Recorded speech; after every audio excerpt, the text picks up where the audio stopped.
Welcome to Story Time with Killian Flynn. Today's story is The Hollow Ones, an action thriller horror by Killian Flynn. The town of Greywick had always been different. Isolated deep within the Appalachian Mountains, it was the kind of place that didn't show up on GPS. No internet, no phone service, just endless trees and a single dirt road leading in and out. Most outsiders never visited Greywick. The ones who did, they never came back. Ethan Cross was an investigative journalist, drawn to places that didn't want to be found. He had spent years chasing urban legends, but Greywick's mystery was unlike any he had ever encountered. Over the past 3 decades, dozens of travelers had vanished near the town. No bodies, no clues. Just cars abandoned along the tree line, their doors wide open, keys still in the ignition.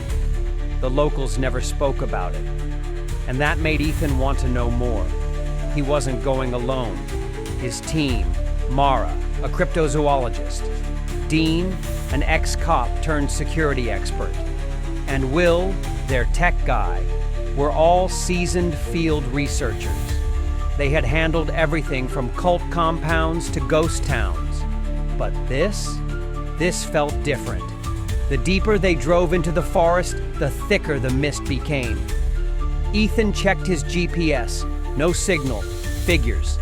The only sign of civilization was a crooked wooden sign that read, "Welcome to Greywick, stay the night, stay forever." Mara exhaled sharply. Creepy as hell. Dean scanned the woods.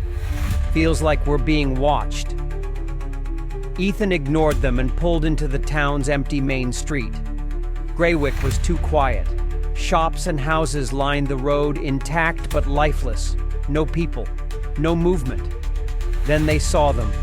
Figures standing at the windows, staring out at them.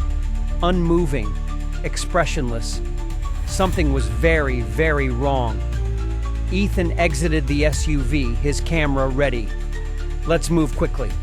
Mara hesitated. "They're just watching us." The figures in the windows never blinked, never moved. Dean kept a hand near his pistol. "They don't look right." Will checked his scanner. "I'm getting some weird energy readings." They moved down the empty street, the town eerily preserved, as if frozen in time. The general store had dusty cans on the shelves, but no signs of looting. The post office had letters stacked neatly, postmarked from the 1980s. Then Ethan saw something worse. A missing persons board, plastered with hundreds of photos, each one with the same message underneath. They never left. Mara's breathing hitched.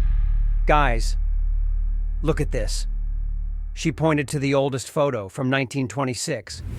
The man in the picture was standing in the window across the street. Ethan's stomach turned. That's not possible. Then the figures stepped away from the windows, and the streetlights flickered to life. Greywick was waking up. Dean drew his gun. "We need to leave. Now." But the road behind them was gone, swallowed by thick fog. Will cursed. "Our SUV is gone." The buildings groaned, shifting like breathing lungs. Then footsteps echoed from all around. Slow, heavy, wrong. The townspeople emerged. Not walking, not running, just gliding forward, their faces still expressionless. Dean fired a warning shot. They didn't stop. They didn't even flinch. Their mouths opened all at once, stretching unnaturally wide. Then they spoke, all of them, in unison. "Stay!" The sound wasn't human. It was deep, layered with hundreds of voices speaking at once. Then they charged. Ethan grabbed Mara's hand. "Run!" They sprinted toward the old church at the edge of town, dodging grasping hands. The doors were open. A trap? They had no choice. They ran inside, and the doors slammed shut behind them. The church was empty, except for a single person, an old man sitting in a pew. He turned to them slowly. You shouldn't have come here, Ethan panted. What the hell is happening? The old man sighed. They are the Hollow Ones. Mara frowned. What does that mean? The old man's eyes darkened. This town isn't real. Ethan felt a wave of nausea. The air was too thick, like they were breathing something wrong. The old man continued. Everyone who stays here becomes like them. It doesn't happen all at once. First, you forget things, who you are, where you came from. Then, your body stops feeling pain, stops needing food, stops needing sleep. Mara shuddered. And then, the old man's voice was hollow. Then you belong to it. Dean gritted his teeth. Then how do we leave? The old man's lips trembled. You don't.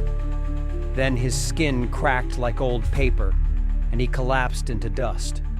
The church shook violently. The Hollow Ones were coming. The stained glass shattered, shadows slithering inside. Ethan grabbed a rusted lantern, smashing it against the wooden altar. Fire erupted. The flames spread unnaturally fast, engulfing the church in seconds. The Hollow Ones screamed, not in pain, but in rage. The team ran through the back door, sprinting toward the only place they hadn't searched, the forest. Branches twisted unnaturally, reaching for them. Ethan's legs burned, his lungs screaming. Then, suddenly, the trees parted, and they were standing on the highway. The town? Gone. Only an empty stretch of road remained. Their SUV was back, parked exactly where they left it. Mara gasped. We made it. But Ethan wasn't so sure. He looked down at his shadow. It was stretching the wrong way. They had escaped Greywick, but Greywick had not let them go. Thank you for listening to Storytime with Killian Flynn. If you like his stories, go ahead and read some of his books. Check out his bio, links, and description. Don't forget to share, like, and subscribe to this podcast.